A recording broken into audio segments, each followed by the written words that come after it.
Magandang araw mga kaserbisyong tagumpay. Para sa libu-libong pasahero na bumabiyahe papunta at pabalik ng Quezon, Marinduque, Romblon at Masbate, malaking ginhawa ang isang moderno, ligtas at maayos sa pantalan.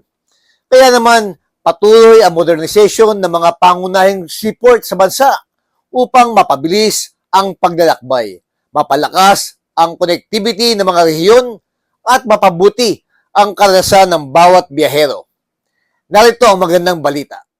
Patuloy ang modernisasyon ng Port of Lucena sa Quezon Province sa pamamagitan ng pagpapatayo ng bagong Passenger Terminal Building o PTB bilang bahagi ng programa ng pamahalaan upang gawing mas ligtas, mas mabilis at mas komportable ang paglalakbay ng mga Pilipino. Personal na inspeksyon ni Pangulong Ferdinand Marcos Jr. ang progreso ng proyekto upang tiyakin ang maayos na pagpapatupad nito.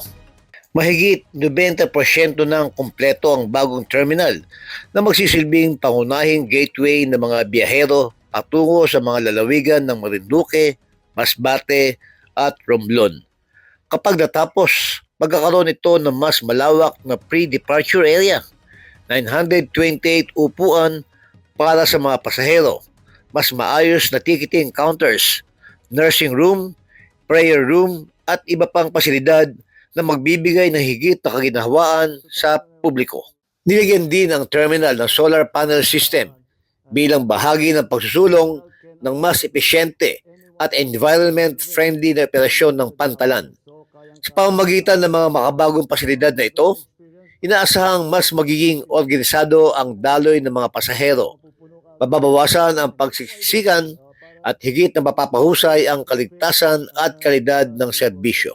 Ang modernisasyon ng Port of Lucena ay bahagi ng mas malawak na programa ng pamahalaan na palakasin ang connectivity ng mga rehiyon, suportahan ang turismo at kalakalan, at tiyaking mas mabilis at mas maginhawa ang paglalakbay ng bawat Pilipino. Mga kaserbisyong tagumpay, ang modernong pantalan ay hindi lamang tungkol sa magagandang gusali.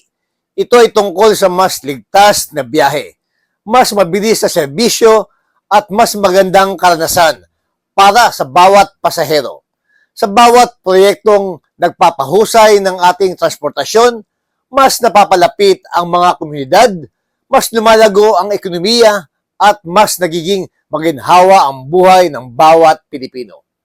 Ako po si Arnold Divina at ito ang Serbisyong Tagumpay.